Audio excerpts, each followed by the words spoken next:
الحمد للہ رب العالمین والعاقبۃ للمتقین والصلاة والسلام علی نبیہ الکریم اما بعد فاعوذ باللہ من الشیطان الرجیم بسم اللہ الرحمن الرحیم ان الذين يحبون ان تشيع الفاحشة في الذين آمنوا لهم عذاب أليم في الدنيا والآخرة والله يعلم وأنتم لا تعلمون ولولا فضل الله عليكم ورحمته وأن الله رؤوف رحيم يا أيها الذين آمنوا لا تتبعوا خطوات الشيطان ومن يتبع خطوات الشيطان فإنه يأمر بالفحشاء والمنكر ولولا فضل الله عليكم ورحمته ما زكى منكم من أحد أبدا ولكن الله يزكي من يشاء واللہ سمیع علیم وعن ابی ہریرہ رضی اللہ تعالی عنہ قال النبی صلی اللہ علیہ وآلہ وسلم من ستر مسلما ستر اللہ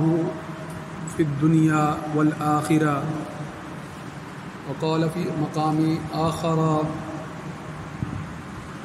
عن النبی صلی اللہ علیہ وآلہ وسلم من ستر مسلما ستر اللہ یوم القیامہ وقال فی مقام آخر الحیاء من الایمان وفی مقام آخر الحیاء شعبۃ من الایمان وقال الله تبارك وتعالى إن الله وملائكته يصلون على النبي يا أيها الذين آمنوا صلوا عليه وسلموا تسليما اللهم صل على سيدنا ومولانا محمد وعلى آل وأصحاب سيدنا ومولانا محمد وبارك وسلم عليه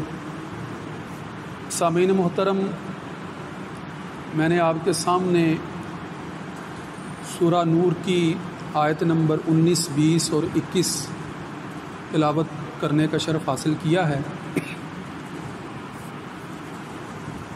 ان آیات میں بالخصوص جس موضوع پر گفتگو کی گئی ہے، جس موضوع سے متعلق جو ہے وہ احکامات بیان کیے گئے ہیں، وہ فحش کی ممانعت ہے، اشاعت فحش کی ممانعت، یعنی جتنے بھی ایسے پہلو ہیں جن سے بے حیائی، بدکاری پیدا ہوتی ہے یا ظاہر ہوتی ہے یا پھیلتی ہے، بالخصوص ان کی طرف نشان دیا گیا ہے، ان کے پھیلانے سے منع کیا گیا ہے، ان میں مبتلا ہونے سے منع کیا گیا ہے۔ اور یہ موضوع میں نے آج اس لیے منتخب کیا ہے کہ ہم اپنے ارد گرد معاشرے کے اندر اخلاقی قدروں کو اس طرح سے پامال ہوتا دیکھ رہے ہیں کہ لوگ شرم و حیا کے پہلو کو بالائے طاق رکھتے ہوئے، حیا کی تعلیمات کو پس پشت ڈالتے ہوئے، اللہ کے احکامات جو واضح احکامات ہیں ان کو پیش نظر رکھے بغیر، بلا سوچے سمجھے، غور و فکر کیے بغیر جن کاموں میں مبتلا ہو گئے ہیں، ہو رہے ہیں یا ہوتے چلے جا رہے ہیں، ان کی وجہ سے معاشرے کی اخلاقی حالت جو ہے وہ دن بدن ابتر ہوتی چلی جا رہی، گرتی چلی جا رہی۔ جمعے کی ان بابرکت اور مقدس ساعتوں میں غور و فکر کریں،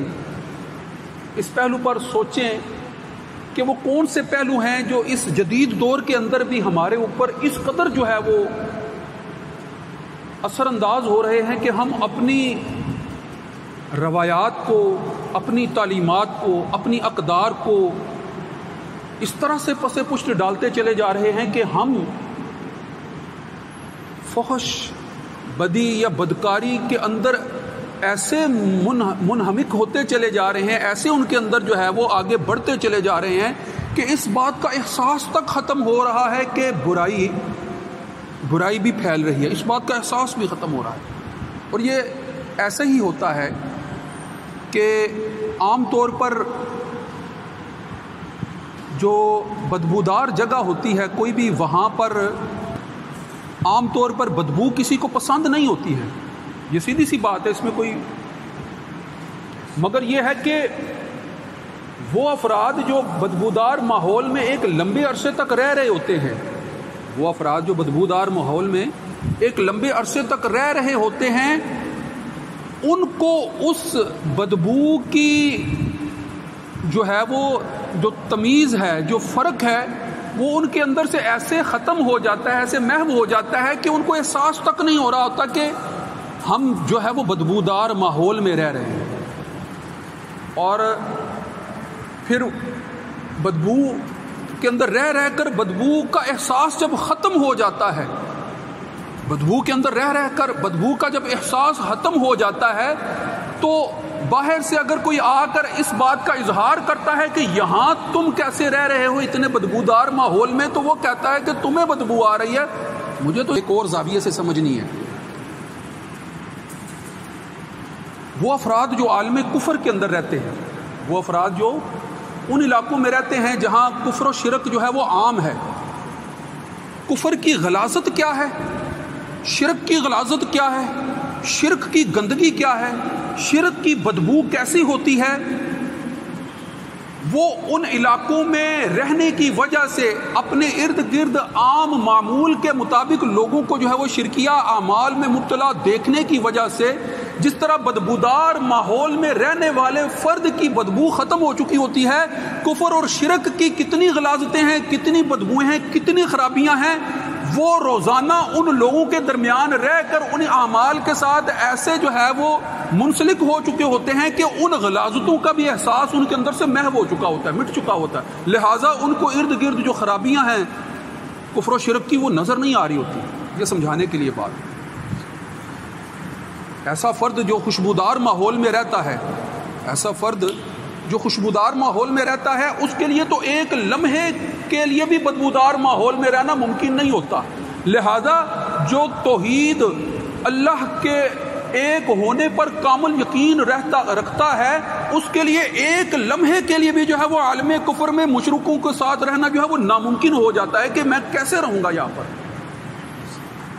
ان کے ساتھ جو ہے وہ معاملات، جب عام مداخلت کے معاملات جو ہے وہ ہو رہے ہوں گے تو میں ان کے ساتھ جو ہے وہ کیسے رہوں گا، اس کے لیے یہ چیز جو ہے وہ تصور کرنا اور اس پر عمل کرنا مشکل ہو جاتا ہے۔ ایسے ہی اس فرد کی طرح جس فرد کو جو ہے وہ کسی بدبودار ماحول کے اندر جو ہے وہ لے جایا جائے تو جو اس کی حالت ہوتی ہے، ایک ایمان والے سچے کامل ایمان پر جو ہے وہ قائم فرد کی حالت عالم کفر میں ایسی ہی ہوتی ہے، ایسی ہوتی ہے، یہ بات آپ نے سمجھنی ہے۔ اب عالم کفر کی جو غلاظتیں ہیں، وہاں جو بے حیائی کا ماحول ہے، وہاں جو انسانی اخلاق کی پامالی کا جو ہے وہ عام مظاہرہ نظر آتا ہے، وہ اس قدر عام ہے کہ وہاں کے رہنے والے لوگوں کو اس کا احساس ہی نہیں ہے کہ وہ کس خرابی کے اندر رہ رہے ہیں، ان کو احساس نہیں ہوتا۔ عورتیں جو ہیں وہ بے پردہ بے لباس جو ہے وہ پھر رہی ہوتی ہیں، مگر ان کو احساس تک نہیں ہوتا کہ یہ جس رستے سے وہ گزر رہے ہیں اور اس رستے میں جو ہے وہ یہ جو عام منظر نظر آ رہے ہیں، یہ منظر جو ہے وہ ان کے اوپر اس لیے اثر انداز نہیں ہو رہے ہوتے کہ وہ مستقل ہوتے ہیں، مگر ایک ایسا فرد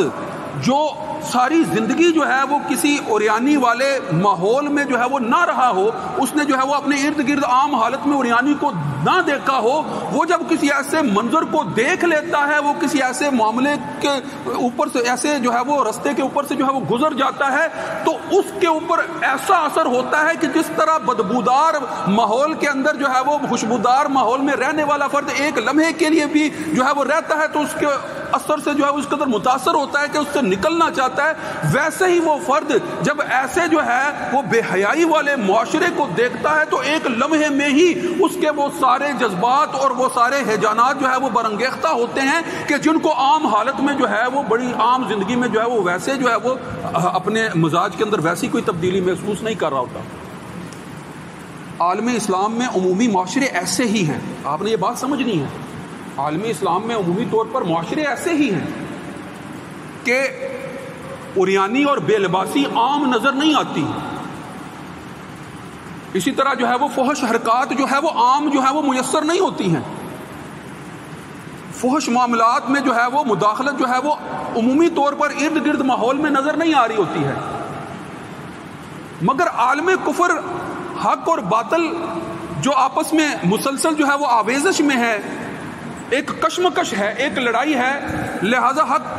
اور باطل کے درمیان اس کشمکش میں باطل جو ہے وہ اپنے سارے ہتھ کنڈے استعمال کرتا ہے، اور ان میں سب سے بڑا ایک ہتھ کنڈا جو وہ استعمال کرتا ہے، جو اللہ استعمال کرتا ہے، وہ انسان کے ذہن کو جو ہے وہ فطور زدہ کرنے کے لیے، اس کو جو ہے وہ ذہنی طور پر یکسوئی سے دور کرنے کے لیے، اس کو ذہنی طور پر منتشر کرنے کے لیے، اس کے جو ہے وہ اخلاقی معیار کو کم کرنے کے لیے، اخلاقی معیار کو گھٹانے کے لیے شیطان کی رہنمائی وہ اقدامات کرتا ہے جن سے فحاشی اور عریانی جو ہے وہ پھیلنے کی راہ ہموار ہو رہی ہے۔ یہ بہت بڑا حملہ ہوتا ہے، اس کا بہت بڑا حملہ ہوتا ہے۔ شیطان جو ہے شیطان جو ہے وہ کس طرح سے رہنمائی کرتا ہے، کس طرف رہنمائی کرتا ہے؟ جو آیات میں نے آپ کے سامنے پڑھی ہیں ان میں یہی بات جو ہے وہ بڑی واضح انداز میں سامنے لکھ کر جو ہے وہ اللہ رب العزت نے جو ہے وہ نازل کر کے جو ہے وہ ہم تک پہنچا دیا۔ ذرا سنیں، یا ایھا الذین آمنوا، اے ایمان والو، اے ایمان والوں سے خطاب ہے کہ ایمان والے ہی ہیں وہ لوگ جب وہ بے پردگی کو دیکھتے ہیں تو ان کے جذبات جو ہیں ان کو جو ہے وہ مہمیز ملتی ہے، کیونکہ عام حالت میں وہ اس بدبودار ماحول میں رہنے کے عادی نہیں ہوتے ہیں، اس لیے ایمان والوں سے خطاب کیا جا رہا ہے کہ یا ایھا الذین آمنوا لا تتبعوا خطوات الشیطان، شیطان کی پیروی اختیار مت کرو، لا تتبعوا، نہ اتباع کرو۔ خطواتن ایک اور دو قدموں کے درمیان جو فاصلہ ہوتا ہے اس کو خطوہ کہتے ہیں، اور خطوات یعنی وہ راستہ، وہ طریقہ کہ جس طریقے پر جو ہے وہ شیطان رہنمائی کر رہا ہے تم اس طریقے پر نہ چلو۔ وہ طریقہ کیا ہے اس کی وضاحت آگے فرما دی، وَمَن يَتَّبِعْ خُطُوَاتِ الشَّيْطَانِ فَإِنَّهُ يَأْمُرُ بِالْفَحْشَاءِ، کہ وہ لوگ جو اتباع کرتے ہیں شیطان کے قدموں کی، یعنی جو شیطان کی پیروی کرتے ہیں، جو اس کے پیچھے قدم بقدم چلتے ہیں، تو شیطان ان کو کس چیز کا حکم دیتا ہے؟ فَإِنَّهُ يَأْمُرُ بِالْفَحْشَاءِ، وہ فحش کا حکم دیتا ہے، وہ بے حیائی کا حکم دیتا ہے، وہ بدی کا حکم دیتا ہے، وہ بے روی کا حکم دیتا ہے، کہ یہی وہ حکم ہے کہ جس رستے پر چل کر انسان جو ہے وہ سرکشی میں آگے بڑھتا چلا جائے گا۔ جب بدی اور بے حیائی میں داخل ہو جائے گا، اس کی جو پاکیزہ صفات ہیں وہ معدوم ہونا شروع ہو جائیں گی، اور ان کی جگہ غلیظ صفات جو ہیں وہ جگہ لینا شروع کر دیں گی۔ نتیجہ کیا ہوگا؟ نتیجہ یہی ہوگا کہ وہ پھر جو ہے وہ جیسا سرکشی والا حکم اس سے منوانے کے لیے کہا جائے گا وہ ویسا حکم کرے گا، وہ اس پر عمل کرے گا۔ یہ میں بات ایسے ہی نہیں کہہ رہا، قرآن مجید نے واضح کر دیا۔ بھئی کیا وجہ ہے؟ کیا وجہ ہے کہ ایک بدکار کو بدی کرنے کے بعد بھی جو ہے وہ آرام نہیں آتا، وہ جان سے مار دیتا ہے، سر تن سے جدا کر دیتا ہے؟ کیا وجہ ہے؟ یعنی اس کی رہنمائی کوئی ایسا کر رہا ہے نا، وہ کسی کی پیروی میں ہے نا، وہ کسی شیطان کے نقش قدم پر چل رہا ہے نا، جس کی وجہ سے جو ہے وہ صرف ابتدائی طور پر بدی کرنے پر جو ہے وہ اکتفا نہیں کرتا، بلکہ اگلے سے اگلے مرحلے تک بڑھتا چلا جاتا ہے، اور انتہائی اقدام جان لینے تک پہنچ جاتا ہے، اور پھر جان لینے میں بھی جو ظالمانہ جو ہے وہ آخری ترین رویہ ہو سکتا ہے وہ اختیار کرتا ہے۔ یہ اس کا طرز عمل کیوں ہے؟ شیطان کی پیروی میں لگا ہوا ہے، تو اس لیے یہ طرز عمل ہے نا، شیطان اس کو اس رستے پر چلا رہا ہے، شیطان اس پر۔ تو ہیں ایسے دنیا میں لوگ جو شیطان کی پیروی کرنے والے ہیں، جو شیطان کے احکامات پر جو ہے وہ چلنے والے ہیں۔ تو شیطان کس چیز کا حکم دیتا ہے؟ یأمر بالفحشاء والمنکر، وہ تو بدی کا اور منکر کا، فحش کا۔ اب یہ سورہ نور کی آیات ذرا غور کریں، یہ آیات جس پس منظر میں نازل ہوئی ہیں وہ پس منظر وہ واقعہ ہے جو حضرت عائشہ صدیقہ رضی اللہ تعالیٰ عنہا کے ساتھ پیش آیا تھا. غور کرنا، واقعہ عفق کے حوالے سے یہ باتیں جو ہے وہ قرآن مجید میں درج ہیں. 10 سے زیادہ آیات ہیں، 10 تو واضح اور باقی یہ آیات بھی جو ہے وہ حضرت عائشہ صدیقہ رضی اللہ تعالیٰ عنہا کی پاک دامنی کو بیان کرنے والی آیت ہیں کہ جب جو ہے وہ منافقین کے سردار رئیس المنافقین عبداللہ بن ابی بن سلول، اس نے جب آپ کی ذات پر، یہ حضرت عائشہ صدیقہ رضی اللہ تعالیٰ عنہ پر تہمت لگانا در حقیقت آپ کے اہل بیت، آپ کے خاندان، آپ کی زوجہ امہات المومنین یعنی آپ صلی اللہ علیہ وآلہ وسلم کی ذات پر براہ راست جو ہے وہ حملہ آور ہونا تھا نا. تو جب واقعہ عفق کی ہم تفصیلات پڑھتے ہیں تو پتہ چلتا ہے کہ حضرت عائشہ صدیقہ پر جب تہمت لگا رہے ہیں، تہمت لگا کر جو ہے وہ ان کو جو ہے وہ مبتلا جو ہے وہ شمار کر رہے ہیں، تو اس سے ان کا مقصد کیا ہے؟ آپ صلی اللہ علیہ وآلہ وسلم کی ذات پر جو ہے وہ ایسے عیب کو جو ہے وہ عیاں کر دے جس سے جو ہے وہ آپ کے منصب نبوت و رسالت میں جو ہے وہ ایسے جو ہے وہ عیب جو ہے وہ ساتھ منسوب ہو جائیں کہ جس سے اس منصب کو جو ہے وہ ختم کرنے میں راہ ہموار ہو سکے. اور یہ حملہ آور اگر کوئی کر سکتا ہے، کون ہو سکتا ہے؟ تو شیطان اور اس کے رہنمائی ہو سکتے ہیں، شیطان اور اس کے رہنمائی ہو سکتے ہیں. واقعہ تو تفصیلی ہے، پس منظر کے طور پر یہ ساری آیات جو سورہ نور کی ہیں یہ آپ کی حضرت عائشہ صدیقہ کی جو ہے وہ پاک دامنی کو ثابت کرنے والی ہیں. مگر یہاں پر جو ہے وہ حکم کیا دیا جا رہا ہے؟ بتایا تو حضرت عائشہ صدیقہ کے متعلق جا رہا ہے کہ آپ کے ساتھ جو معاملات ہوئے ہیں تو تم لوگوں نے جو ہے وہ اس بات پر یقین کیا ہی کیسے؟ تم نے ایسی غور و فکر کرنے والی سوچ کو جو ہے وہ اپنے اندر جگہ ہی کیوں دی ہے؟ تم پر جو ہے وہ ایسی کیفیت جب آئی تھی تو تم نے جو ہے وہ واضح طور پر کیا کیوں نہیں دیا کہ یہ تو واضح طور پر جو ہے وہ تہمت لگائی گئی ہے، یہ اس کے مبین ہے، اس کے علاوہ اور کچھ نہیں ہے، یہ جھوٹا جو ہے وہ پراپوگنڈا، اس کے علاوہ کچھ نہیں ہے. مگر مسلمان کچھ اس میں چونکہ شامل ہو گئے تھے تو اللہ کی طرف سے آیات نازل ہو گئی اور سخت ایمان والوں کی تنبیہ فرما دی گئی کہ تم نے یہ سوچنے کی جرت بھی کیسے کر لی کہ جو ہے وہ امہات المومنین میں سے آپ صلی اللہ علیہ وآلہ وسلم کی زوجہ جو ہے وہ ایسے کسی معاملے میں مبتلا ہوں گی، یہ سوچ بھی کیسے لیا؟ لہذا مسلمانوں کی تنبیہ کی گئی. اور ساتھ کیا فرمایا کہ ان الذین یحبون، وہ لوگ جو پسند کرتے ہیں، جو محبت رکھتے ہیں کس چیز سے؟ ان تشیع الفاحشہ، کہ پھیلے فحاشی کو پھیلائیں، جو پھیلانا چاہتے ہیں، جو فحاشی کو فروغ دینا چاہتے ہیں. میں سارے میڈیا والوں سے جو ہے مخاطب ہو کر قرآن کی یہ آیات سنا رہا ہوں کہ وہ لوگ جو باتوں کو، خبروں کو پہنچانے اور پھیلانے کے کسی نہ کسی ذریعے سے وابستہ ہیں، وہ چاہے سوشل میڈیا کا سہارا لے رہے ہیں، وہ چاہے جو ہے وہ پرنٹ میڈیا کا سہارا لے رہے ہیں، وہ چاہے جو ہے وہ الیکٹرانک میڈیا کا سہارا لے رہے ہیں، جس طرح کی بھی میڈیا کا سہارا لے رہے ہیں، اور اس کے ذریعے سے جو ہے وہ لوگ جو ہے وہ فحاشی کو پھیلانے کا براہ راست، بالواسطہ یا بلا واسطہ کسی طرح سے بھی جو ہے وہ ذریعہ بن رہے ہیں. وہ اللہ کی اس آیت کو جو ہے وہ بغور جو ہے وہ سن لے کہ اللہ رب العزت ان سے کیا مخاطب ہو کر کہہ رہا ہے کہ جو لوگ پسند کرتے ہیں کہ فحاشی کی بات پھیلے. یہ پسند کیسے کی جا رہی ہوتی ہے؟ 1 لائک ملا، 2 لائک ملے، ریٹنگ آنا شروع ہو گئی، یہ اتنے ہزار ویوز ہو گئے، اتنے ہزار لائک ہو گئے. صرف لائک کے چکر میں یہ ساری جو ہے وہ فحش حرکات کو جو ہے وہ پرنٹ میڈیا کے ذریعے، الیکٹرانک میڈیا کے ذریعے، سوشل میڈیا کے ذریعے جو پھیلا رہے ہوتے ہیں اور پھیلا کر جو ہے وہ لوگوں کے ایمان کو جو ہے وہ داغدار کرنے کا سبب بن رہے ہوتے ہیں. وہ سن لے کہ اللہ رب العزت ان کو فرما رہا ہے کہ ان الذین، بے شک وہ لوگ جو پسند کرتے ہیں، یحبون ان تشیع الفاحشۃ فی الذین آمنوا، ان لوگوں سے متعلق جو ایمان والے ہیں، ایمان والوں کو خراب کرنے کے لیے. مثلا مغرب میں ان کے میڈیا کے اندر جو ہے وہ یہ عام بات ہوتی ہے، لہذا کوئی ریٹنگ نہیں آتی. یہاں یہ بات جب سامنے لائی جاتی ہے تو پھر بڑی ریٹنگ آتی ہے، پھر بڑے ویوز آتے ہیں، پھر بڑے لائکس آتے ہیں، بڑے کمنٹس آتے ہیں. اس کے نتیجے میں جو ہے وہ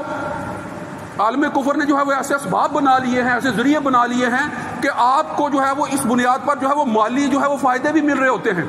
دنیاوی اور مالی فائدے. یہ تھوڑے سے، یہ چھوٹے سے، یہ معمولی سے دنیاوی فائدے کے لیے جو ہے وہ عفت و عصمت کا جو ہے وہ قلع کعبہ کرنے کے لیے تیار ہو جاتے ہو. اپنوں کی اور اپنی عزت کو جو ہے وہ برسر عام بازار میں نیلام کرنے کے لیے تیار ہو جاتے ہو. غور تو کرو کہ تمہارے ساتھ ہونے کیا والا ہے کہ وہ لوگ جو پسند کرتے ہیں کہ فحش جو ہے وہ پھیلے، بدکاری عام ہو، بدکاری کی باتیں عام ہو، بدکار جو ہے وہ لوگوں کے درمیان جو ہے مشہور ہو، وہ سیلیبریٹی بن جائے، وہ لوگوں کے لیے جو ہے وہ نمونہ عمل اور ان کے ہیروز کے طور پر جانے پہچانے جائے. عجیب بات ہے کہ یہ ہمارے ذہن کا ہی جو خلفشار ہے جو ان کے اتنا جو ہے اوپر چڑھا رہے ہوتے ہیں. جو لوگ یہ پسند کرتے ہیں ایمان والوں کے حوالے سے، لہم عذاب علیم، اللہ تعالیٰ نے ان کے لیے دردناک عذاب تیار کر رکھا ہے، ان کے لیے دردناک عذاب ہے فی الدنیا والآخرہ، دنیا میں بھی اور آخرت میں بھی، دنیا میں بھی اور آخرت میں ہی۔ واللہ یعلم وانتم لا تعلمون، اور اللہ جانتا ہے، تم ہو سکتا ہے نہ جان سکو، تم جانتے نہیں ہو، تم اللہ کے لیے جاننا اور نہ جاننا تمہارے لیے تو ہے، مگر اللہ کے لیے کوئی بات جو ہے وہ جب پوشیدہ نہیں ہے تو وہ تو ہر بات جانتا ہی جانتا ہے، وہ تو ہر بات اللہ کے لیے ظاہر اور پوشیدہ برابر ہیں، اللہ کے سامنے جو ہے وہ کوئی چیز پوشیدہ ہے ہی نہیں ہے، وہ دلوں کے حال بھی جانتا ہے، دل کے اندر پوشیدہ نیتوں سے بھی واقف ہے، لہٰذا ان پر بھی مواخذہ فرماتا ہے۔ لہٰذا ذہن میں رکھیے گا کہ دنیا میں بھی عذاب میں مبتلا کیے جاتے ہیں اور آخرت میں بھی جو ہے وہ دردناک عذاب میں مبتلا کیے جائیں گے، دونوں جگہوں پر جو ہے وہ ان کے لیے بخشش کا سامان نہیں ہے۔ وہ لوگ جو اس بارے میں احتیاط کرتے ہیں ان کے لیے کیا ہے کہ من سترہ مسلمن، جس نے ایک مسلمان کی پردہ پوشی کی، من سترہ مسلمن ستر اللہ فی الدنیا والآخرہ، اللہ اس کی دنیا میں بھی پردہ پوشی فرمائے گا اور آخرت میں بھی پردہ پوشی فرمائے گا۔ کیونکہ الحیاء من الایمان، حیا ایمان کا حصہ ہے، الحیاء فی شعبۃ من الایمان، حیا ایمان کے شعبوں میں سے ایک اہم شعبہ ہے کہ حیا کے بغیر جب ایمان ہی مکمل نہیں ہے تو حیا کے جتنے تقاضے ہیں جب ان کو پورا کریں گے تو ایمان مکمل ہوگا، جب ایمان مکمل ہوگا تو جب مسلمان کی پردہ پوشی کرتا ہے تو جب وہ پردہ پوشی کرتا ہے تو پھر اللہ بھی اس کی پردہ پر پوشی فرماتا ہے، جب وہ گناہ کرتا ہے تو پھر اللہ تعالیٰ بھی جو ہے وہ لوگوں سے اس کے گناہ کو چھپا کر رکھتا ہے کہ جب وہ دوسروں کے گناہ کو چھپانے کے لیے جو ہے وہ خود اقدام کر رہا تو اللہ اس کے لیے بھی اقدام فرمائے گا۔ اور یہ معاملہ جو ہے وہ آخرت میں بھی ہوگا کہ اگر جو ہے وہ گناہ کے باوجود بخش دیے گئے ہو تو یقیناً اللہ تعالیٰ نے تمہارے گناہوں کو دوسروں سے چھپا لیا ہے۔ وآخر دعوانا ان الحمد للہ رب العالمین، سنتیں ادا فرما لیں۔